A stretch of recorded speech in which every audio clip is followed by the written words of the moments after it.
Hello, my name is Dario Pizzuti, and this is my SOCH 143 Media and Crime presentation. So on the agenda today, I'm going to first talk about the influence of mass media on the perception of crime, unwarranted levels of fear that media may cause, reinforcement of social labels and stereotypes. I'm going to talk about the articles versus the textbook. And then I'm going to tell you what I think is the best theoretical perspective. So, in the articles, Maria, Gabe, and Dan Drew come to the conclusion that while media and crime have a significant influence on perception of crime, media overall is a weak predictor of crime orientation. Authors Maria and Dan created a chart. This chart was called The Dimensions of Crime and Cultivation, which had two different sections, audience and characteristics, and then message and characteristics, which lead down to cultivation outcomes, and then ultimately lead into media consumption. So, number one, the higher exposure levels to TV crime and drama, the higher estimates of crime are in the communities. The higher the exposure levels to TV crime and drama, the higher the risk estimates of crime are in a certain society. The higher level of TV crime and drama exposure, the more likely the audience members will report defensive behavior. By combining these three variables, you can get a better idea of how the method, amount of time spent watching TV, and the content in the TV consumed can have a noticeable effect. So, on to the second question. As we have even experienced through the recent year, media can quickly spread and raise unwarranted levels of fear. For example, how the news has constantly talked about death rates and how people would need to stockpile essentials, basically leaving a shortage of a lot of household essentials and cleaning supplies and toilet paper.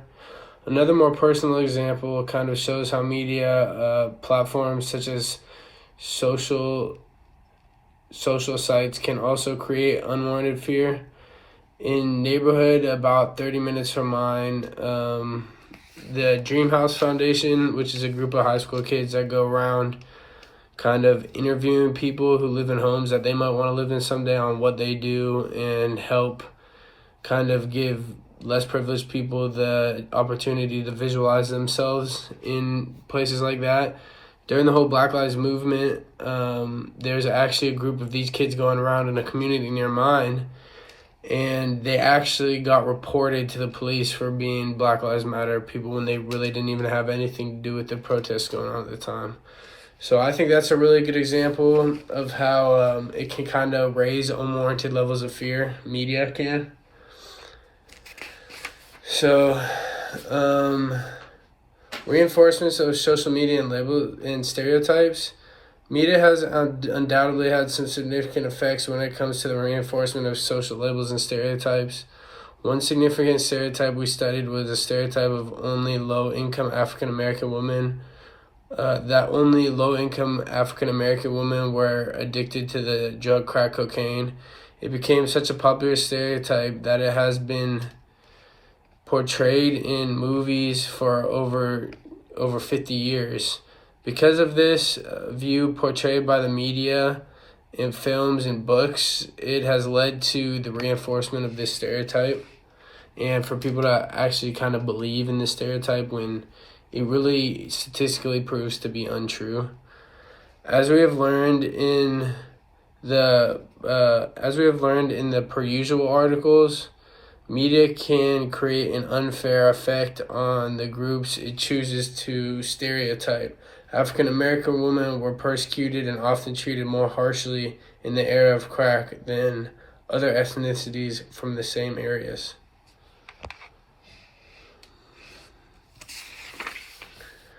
The textbook was important for learning how, so this is kind of the textbook versus the articles, and the textbook was important for learning how we view crime and deviance as a culture in America. It is interesting to learn how we justify some things and condemn others just because of our social views.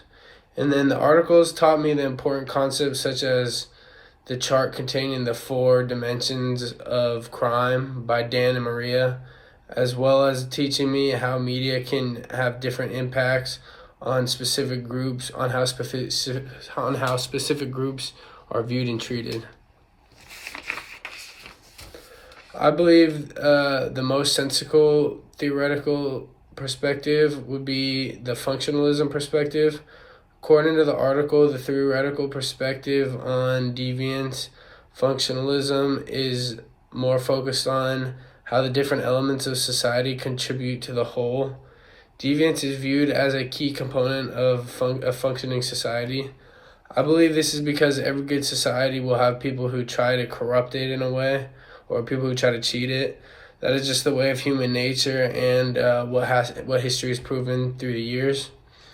This concept is explained well by Emily Durkheim, who explains deviance is a necessary part of any successful society, she says.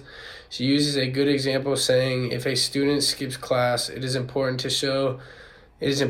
because this shows the other students that there are repercussions for deviance. So that's it for my presentation on social deviance. Thank you.